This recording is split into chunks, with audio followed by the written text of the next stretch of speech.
하나님께서 가인에게 묻습니다. 여호와께서 가인에게 이르시되 네가 분하여 함은 어찌 됨이며 안색이 변함은 어찌 됨이냐. 무슨 일 있냐? 음식 잘 먹던 사람이 아프면 물 한 모금 삼키기도 힘들 때가 있듯이 가인에게 이 질문은 어려운 질문이었습니다. 저는 창세기 4장을 묵상하면서 이 6절에 좀 머무르고 싶었습니다.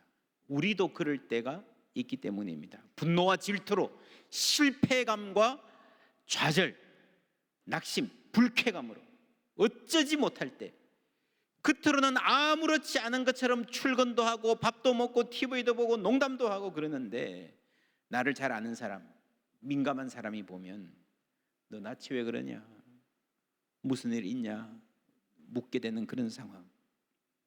성경은 우리에게 묻습니다. 여러분 잘 있습니까? 안녕하십니까? 광채는 사그라들고 공기는 줄어들고 나는 마비되었습니다. 바깥의 일은 어쩔 수 있어도 내부는 그럴 수 없어서 나는 계속해서 감당하기로 합니다. 눈보라가 칩니다. 바다는 잘 있습니다. 눈보라가 치는데 바다라고 어찌 고요하겠습니까? 바깥의 일 어찌 마음대로 할 수 있겠습니까? 세상 일 마음대로 안 되는 거 많습니다. 그럼에도 바깥의 일은 어찌 해볼 수 있어도 라고 말하는 것은요, 그만큼 내 마음을 다스리는 일이 힘들다는 말입니다. 광채는 사그라들고 공기는 줄어들고 나는 마비되었습니다. 어떤 마음이었을까요? 창세기 4장은 에덴을 상실한 이후의 인간의 삶 첫 장입니다. 그래서 그 에덴 이후의 삶의 조건에 대해서 중요한 통찰을 주는 장입니다. 그런 만큼 이 세상에서도요, 가인과 아벨의 이야기는 여러 모양으로 인간이란 어떤 존재인가라는 질문을 하는데 중요한 틀로 사용되었습니다. 에덴의 동쪽은 제임스 딘의 영화로 유명했죠. 이 영화는 원작이 스타인백의 소설입니다. 노벨상까지 받은 아주 대표적인 스타인백의 대표적인 소설입니다. 아주 깊이 있는 통찰.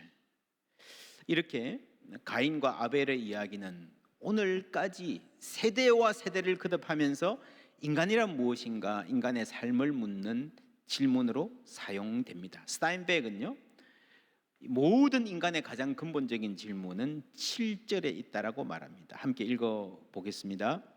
네가 선을 행하면 어찌 낯을 들지 못하겠느냐? 선을 행하지 아니하면 죄가 문에 엎드려 있느니라. 죄가 너를 원하나 너는 죄를 다스릴지니라. 네, 너는 죄를 다스릴지니라. 다스릴지니라, 이 말이 무슨 말인지, 그냥 다스려 보라는 건지, 다스릴 수 있다는 말인지, 명령인지 약속인지 이게 쉽지 않습니다. 그래서 영어 성경들을 비교해 보면 다 조금씩 다르게 번역하고 있습니다. 스타인백이 이 질문을 하면서 인간 삶의 조건은 여기에 달려 있다라고 합니다. 우리는 죄를 다스릴 수 있을까요? 그렇다면 희망이 있습니다. 그렇지 않다면, 우리가 죄를 이길 수 없다면 우리는 죄의 노예로 살아갈 것뿐입니다. 거미줄에 걸린 벌레가 벗어날 수 없는 것처럼 발부둥 치면 칠수록 점점 더 죄의 사실에 더 매이게 되는 존재로 살 것뿐입니다. 죄가 문 앞에 엎드린다. 아주 생생한 그림 같은 표현입니다. 내가 나가려는 문 앞에 호랑이가 있어요. 웅크리고 있습니다. 문을 열면 뛰어서 잡아먹을 기세라는 거예요. 그게 죄라는 겁니다. 피할 수 있을까요? 이길 수 있을까요? 우리는 죄를 다스릴 수 있을까? 에덴 이후의 삶에 희망이 남아 있을까? 4장 1절 말씀 함께 읽습니다. 아담이 그의 아내 하와와 동침하매 하와가 임신하여 가인을 낳고 이르되 내가 여호와로 말미암아 득남하였다 하니라. 이 말에 여러분 기쁨과 감사가 보이십니까? 아이를 낳는 고통은 인간이 당한 벌이었습니다. 그런데 이 말을 보면요, 아이를 낳는 고통, 산고에 대한 말은 없어요. 그 이후에 느끼는 기쁨만 등장합니다. 하와가 출산하면서 왜 이렇게 힘드냐 하는 불평 없이 바로 기쁨의 환호성만 나오는 걸로 봐서 여러분, 산고가 있지만 생명의 탄생의 기쁨이 더 컸다. 여러분, 생명의 탄생은요 언제나 희망의 상징입니다. 가인은 이 세상에 태어난 첫 번째 아기였습니다. 얼마나 여러분 예뻤을까요? 근데 2절을 보면요, 아벨을 낳고 나서는요 아무 말이 없어요. 그냥 지나가요. 여러분 옛날에 그런 집 많았죠. 첫 아들 낳았을 때 떡 해가지고 온 동네 돌리고 막 앉으면 자랑하고 했는데, 둘째 아들 낳았을 때는 아무 말 없어. 옛날에 그렇게 살았죠.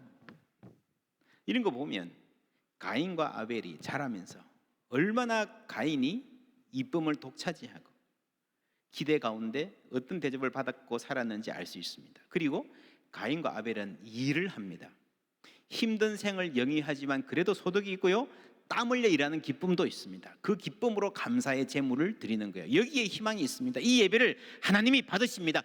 에덴 이후의 시대, 에덴의 동쪽이지만 사람들은 예배하고 하나님은 그 예배를 받으시는 관계가 이어지고 있다는 거예요. 하나님과 인간의 관계가 예배를 통해서 끊어지지 아니하고, 여러분 에덴에서 살던 기억이 남아있는 아담과 하와뿐 아니라 그 자녀들에게도 이어지고 있다는 것은 굉장히 중요한 희망의 근거입니다. 물론 아벨의 제사를 받으시고 가인의 제사는 안 받으셨습니다. 그런데 만약 둘 다 안 받았다면 어땠을까요? 그건 진짜 절망이에요.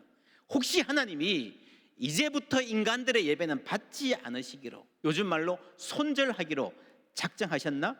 하나님 은혜의 때는 끝났나? 그냥 우리끼리 살아야 되는 건가? 아니죠. 아벨의 제사를 받으셨잖아요. 그것은 희망이 있다는 이야기입니다. 에덴으로부터 쫓겨났습니다. 벌 받았어요? 출산의 고통, 노동의 힘겨움이죠. 이게 힘들지만 적응하며 살아내고 있습니다. 기쁨도 있어요. 중요한 것은 하나님과의 관계입니다. 지금 가인과 아벨은 그것을 압니다. 하나님과의 관계가 중요하다. 생명은 거기에 있다. 그래서 예배하는 거예요. 그 예배를 하나님이 받으십니다. 한 명이라도 되었으면 안 되는 것보다 나은 거예요. 가인도 이제부터 잘하면 됩니다. 소망이 있습니다. 자신을 돌아보고 고칠 것을 고치면 돼요. 자존심 상하지만 필요하면 동생에게 물어보면 됩니다. 그런데 동생을 죽여요? 어떻게 이렇게 끔찍한 결과가 나옵니까? 죄가 나를 다스린 결과입니다. 그리고 그것은 언제나 우리가 하나님을 알지 못하는 데서 옵니다. 하나님에 대한 오해. 너희 둘 중에 예배를 잘하는 사람 한 사람만 받아주겠다? 나는 1등만 상대해? 그럴까요? 아니죠. 하나님께는 상대평가가 없습니다. 하나님은 모든 사람이 진리를 알고 구원받기를 원하시는 줄 믿습니다. 하나님은 모든 민족이 하나님 예배하기를 원하시는 거예요. 그래서 여러분 세상에서 가장 고약하고 멍청한 이단이 14만 4천으로 정해져 있다, 뭐 이런 말 하는 사람들이. 그렇죠. 이것은 요한계시록 그 본문에 대한 오해 이전에 하나님의 성품을 알지 못해서 그래요. 하나님의 자비는 한이 없는 줄 믿습니다. 그러니 가인의 제물을 받지 않으신 것이 아벨과 관계가 있어요? 없어요? 없습니다. 전혀 없습니다. 아벨 때문이 아니에요. 가인 자신의 문제일 뿐이에요. 자신과 하나님의 문제입니다. 여러분 신앙은 본래 그래요. 아벨이 신앙생활 잘해서 인정받는 것은요, 가인에게, 옆에 있는 사람에게 도움이 되었으면 되었지 해가 되지 않습니다. 여러분 하나님이 왜 아벨의 제물을 받으시고 가인의 제물은 안 받으셨는가 잘 모릅니다. 분명한 것은 하나님이 목축, 피제사는, 짐승제사는 기뻐하시고 곡물로 드리는 제사라서 no, 거절하셨다, 그건 아니에요. 율법에도 여러분 곡물로 드리는 제사가 있습니다. 제물 종류가 문제는 아니에요. 약간의 힌트는 창세기 본문에 있습니다. 세월이 지난 후에 가인은 땅의 소산으로 제물을 삼아 여호와께 드렸고, 아벨은 자기도 양의 첫 새끼와, 그죠, 처음 것을 드렸습니다. 그 기름으로 드렸더니, 이게 하나의 힌트일 수 있는데, 그러나 더 중요한 것은 보세요. 여호와께서 아벨과 그의 제물은 받으시고 가인과 그의 제물은 받지 아니하신지라. 제물 앞에 뭐가 나옵니까? 사람이 먼저 나오는 거예요. 아벨을 받으시고 가인을 받지 않으신 겁니다. 여러분, 제물은요, 사람 따라가는 거예요. 제물 종류가 문제가 아닙니다. 내가 제물이 되는 거예요. 그 사람이 하나님을 기쁘시게 하는 거예요. 제물 자체가 아닌 그 제물의 예물에 담긴 나의 사랑, 나의 마음을 하나님 받으시는 줄 믿습니다. 로마서 12장 1절 2절 함께 읽습니다. 그러므로 형제들아 내가 하나님의 모든 자비하심으로 너희를 권하노니 너희 몸을 하나님이 기뻐하시는 거룩한 산 제물로 드리라. 이는 너희가 드릴 영적 예배니라. 너희는 이 세대를 본받지 말고 오직 마음을 새롭게 함으로 변화를 받아 하나님의 선하시고 기뻐하시고 온전하신 뜻이 무엇인지 분별하도록 하라. 아멘. 분명하죠? 우리 자신이, 우리 몸이, 우리 자신이 존재가 기뻐하시는 제물 된다라는 것입니다. 여러분, 제물은요, 표현이에요. 표현. 마음을 표현하는 겁니다. 하나님을 향한 태도가 중요해요. 제물 그 자체는 무엇이든 좋습니다. 혹 내가 정말 가난해서 드리고 싶은 마음은 간절하나 빈손으로 나온다고 하여도 하나님 나를 기뻐 받으실 줄 믿습니다. 부자의 막대한 헌금보다 과부의 두렵던 그 마음, 그 사람을 기쁘시게 받으시는 하나님이십니다. 여러분, 그리고요, 하나님을 기쁘시게 하는 삶에는 하나님이 주시는 은혜가 있는데, 특별히 하나님의 기쁘신 뜻을 분별하여 알 수 있는 지혜, 분별력을 주십니다. 가인은 분별력이 없었습니다. 내가 하나님께 인정받고 싶은데, 내가 하나님과 가까이 가고 싶은데 저놈 때문이야. 아벨 저놈. 맞아요, 틀려요? 그걸 분별하지 못하는 거예요. 그래서 아벨을 죽였어요. 그 결과 본래 목표가 뭐였어요? 하나님께 인정받는 거잖아요. 목표대로 되었습니까? 더 멀어졌습니다. 반대로 갔습니다. 이것이 타락의 결과입니다. 눈이 어두워지고 판단력이 흐려지는 거예요. 분별하지 못하는 거예요. 내가 갖고 싶은 것을 위해서 노력하는데, 밤낮으로 뛰는데 노력할수록 목표는 더 멀어지고 자기 인생은 더 비참해집니다. 인생의 소중한 것이 뭔지 몰라요. 가인이 어떻게 되었습니까? 14절 말씀 함께 읽습니다. 주께서 오늘 이 지면에서 나를 쫓아내시온즉 내가 주의 낯을 배웁지 못하리니 내가 땅에서 피하며 유리하는 자가 될지라. 무릇 나를 만나는 자마다 나를 죽이겠나이다. 내가 주의 낯을 배웁지 못하리니, 유리하고 방황하고 하나님과 더 멀어졌죠. 그리고 두려움에 떨고 있습니다. 여러분, 아벨과의 관계에서 불편함이 있었잖아요. 그거 없애버리려고 죽였는데 마음의 불편함이 훨씬 더 심해졌습니다. 이 대목에서 많은 분들이 궁금해서 질문합니다. 아니, 누가 죽인다 그래? 지금 아담, 하와, 가인, 아벨 달랑 네 사람이 있다가 아벨은 죽었고 그러면 부모뿐인데, 많은 학자들이 이 문제로 실험했습니다. 성경이 상세히 기록하고 있지 않기 때문에 완벽한 대답은 없습니다. 최선의 대답은 아마도 다른 사람들이 있었을 것이다, 다른 자녀들이 있었을 것이다 라고 하는 것입니다. 3절에서 세월이 지난 후에 라고 간단히 언급하는데, 이게 상당한 시간이 흘렀을 가능성이 있고, 성경의 족보는 본래 대표적인 자녀들만 기록하고 있습니다. 예를 들면 4장 17절에 가인의 아내 얘기가 나오는데, 여러분 어디서 왔습니까? 비행기 타고 왔나요? 아니잖아요, 그죠? 추정하기는 아마도 형제 자매 간에 결혼했을 것 같아요. 다른 자녀들도 있었고, 옛날에는 그런 결혼 흔했잖아요, 그죠?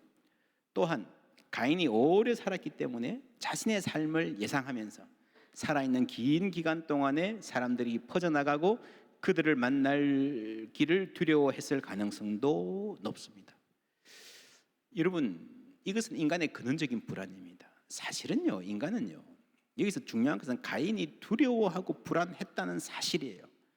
아무도 없어도 불안하잖아요, 그렇죠? 내 마음에 불안이 있으면, 죄의식이 있으면요, 저희 누가 뭐 바람만 불어도 누가 날 잡으러 오나 그렇거든요. 또 하나는 이 성경이 모세 오경, 출애굽 후라는 관점입니다. 여러분, 가인의 이야기를 기록하는데 한참 시간이 지나고 나서 후대의 관점에서 기록하고 있기 때문에 가인의 이야기, 가인의 두려움에 더해서 그 후손들이 가졌던, 혹은 더 넓게 보면 죄를 지은 사람이 가졌던 두려움이 투영되어 있다라고 볼 수도 있습니다.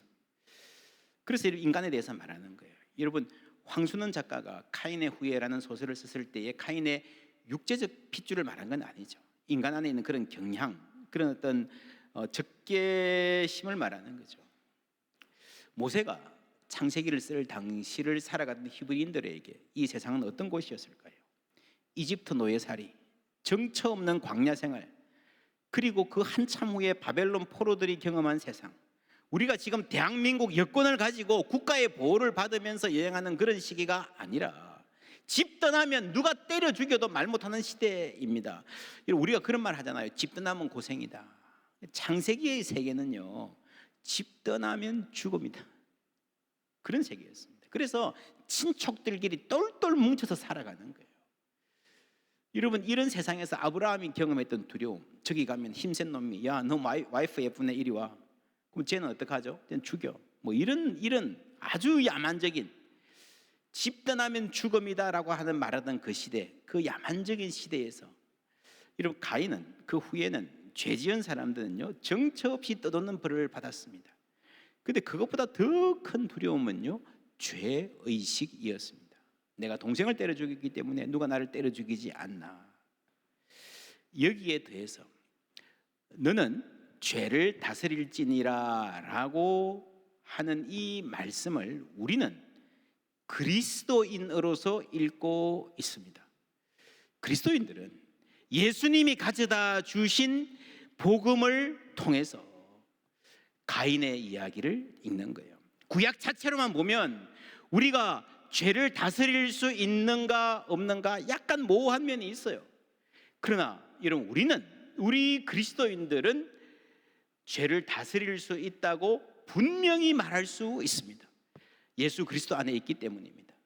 예수 그리스도께서 죄와 사망의 권세를 정복하셨기 때문입니다. 로마서 6장 14절 함께 읽습니다. 죄가 너희를 주장하지 못하리니 이는 너희가 법 아래에 있지 아니하고 은혜 아래에 있음이라. 아멘. 우리 찬양대가 찬양한 대로 육체의 정욕을 이길 힘, 죄의 권세를 이길 힘이 주님의 보혈 아래 있음을 믿습니다. 우리가 그리스도의 승리 때문에 이제는 우리가 은혜 아래 있는 사람이 되었고, 죄가 우리를 마음대로 좌지우지하지 못하는 때가 되었다는 겁니다. 죄는 지금도 엎드린 맹수처럼, 히든 드래곤, 크로칭 타이거처럼요, 우리 앞에 도사리고 있습니다.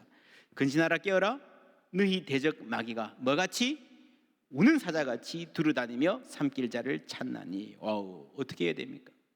벌벌 떨면서 숨어야 됩니까? 야고보서 4장 7절 8절 함께 읽습니다. 그런즉 너희는 하나님께 복종할지어다. 마귀를 대적하라. 그리하면 너희를 피하리라. 하나님을 가까이 하라. 그리하면 너희를 가까이 하시리라. 죄인들아, 손을 깨끗이 하라.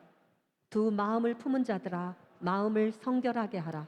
아멘. 마귀를 대적하라. 그리하면 너희를 피하리라. 그렇죠?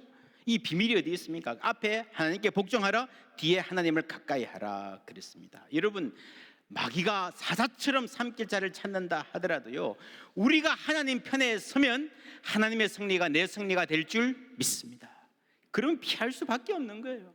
우리가 하나님 안에 있는 사람이 된다면, 창세기 4장 7절 다시 보시면, 내가 선을 행하면 어찌 낯을 들지 못하겠느냐, 선을 행하지 아니하면 죄가 문에 엎드려 있느니라. 죄가 너를 원하나 너는 죄를 다스릴지니라. 여러분, 죄가 우리를 다스릴 정도로 강해지는 이유는요, 우리가 선을 행하지 않기 때문입니다.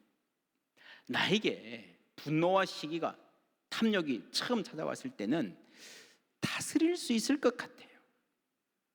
차로 말하면 브레이크도 있고 엑셀도 있습니다. 근데 그 미움을 버리지 못하고요, 계속 그 미움에 머무르면 이게 커져요. 속도가 빨라져요. 점점 강해집니다. 이미 아벨을 죽이고 나서는요, 내 속에 있는 죄의 힘이 너무 커져 버린 거예요. 악은 악을 먹고 자랍니다. 선을 행하면 악이 약해집니다. 이런 브레이크가 들을 때가 있습니다. 언제입니까? 하나님이 물어보실 때예요. How are you? 네 안색이 왜 그러냐? 무슨 일이 있냐?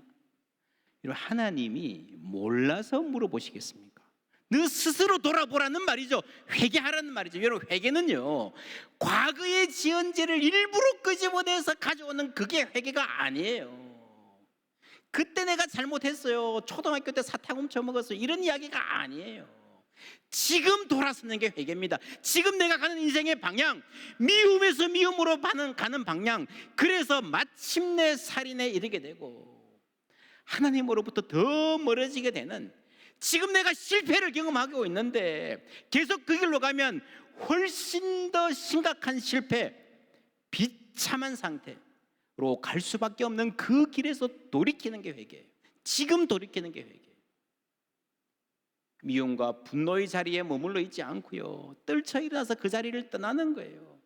그리고 하나님께로 돌아가고 하나님 편에 서는 것입니다. 그것이 하나님을 가까이 하며 선을 행하는 것입니다. 그러면 죄를 이길 수 있을 줄 믿습니다. 여러분, 죄를 피하는 것, 욕심을 줄이는 것만으로는 부족합니다. 한국 전통에서 그런 말 있죠. 법 없이도 사는 사람. 저 사람은 정말 착한 사람이야. 법 없이도 사는 사람이야. 물론 불법을 밥 먹듯이 행하고 그 불법으로 성공의 탑을 쌓아가고 자랑하는 이 세상에서 법 없이 사는 사람, 착한 사람이지만 그걸로 부족해요. 그걸로 세상을 축복할 수 없고 자신을 지킬 수도 없습니다. 여러분, 10번, 100번, 1000번 법 없이 잘 살다가 한두 번 실수해 보세요. 세상은 그 실수를 기억합니다. 범법자라 그럴 겁니다. 여러분, 악을 행하지 않는 걸로 충분하지 않습니다. 선을 행해야 됩니다. 여러분, 지나가다가 넘어진 사람 보면 짓밟지 않고 그냥 돌아가는 것, 나는 누구한테 돈 뺏은 적도 없다, 그걸로 충분하지 않다는 거예요. 여기에 강도가 있습니다. 또 여기에 강도 만난 사람 보고 그냥 지나가는 사람, 악을 행하지는 않았어요. 그러나 그걸로 부족하다는 거죠. 선을 행해야 됩니다. 작은 친절이라도 베풀 줄 알아야 됩니다. 작은 선행, 작은 친절, 작은 양보, 작은 희생, 작은 섬김, 그것이 우리 안에 있는 선한 능력을 키우고 우리의 분별력을 키워줄 줄 믿습니다. 여러분, 이 작은 선행이 작은 순종이기 때문에 그렇습니다. 이것이 우리가 하나님 편에 서는 거예요. 그럴 때에 하나님이 우리 편에서 힘있게 일해 주실 줄 믿습니다. 우리는 죄를 이길 수 있고 작은 선을 행하면서 하나님이 주시는 지혜, 하나님이 기뻐하시는 뜻을 따라 살아갈 수가 있는 것입니다. 어떻게 하는가? 가인이 그런 말을 했습니다. 내가 내 아우를 지키는 자니까. 비뚤어진 입으로 아주 중요한 말을 했습니다. 우리가 선을 행한다는 것은요, 그냥 남에게 피해 끼치지 않고 살아가는 것이 아니라 아우를 지키는 사람으로 살아가는 거예요. 책임적인 존재가 되는 것입니다. 이 세상의 아픔과 눈물을 책임지는 존재로 하나님 앞에 서는 것입니다. 여러분, 교회가 할 일은 세상의 약한 자들을 지키는 거예요. 눈물이 있는 자리에 가는 것입니다. 그곳이 하나님 계신 곳인 줄 믿습니다. 먼저 교회 안에서 아무도 혼자 울지 않는 교회, 서로 돌아보고 기도하며 도우면서 만들어 가야 됩니다. 그리고 그 마음으로, 그 민감성으로 이웃의, 교회 밖의 이웃의 아픔을 헤아리고 시대의 아픔을 치유하는 교회, 성도 되기를 원합니다.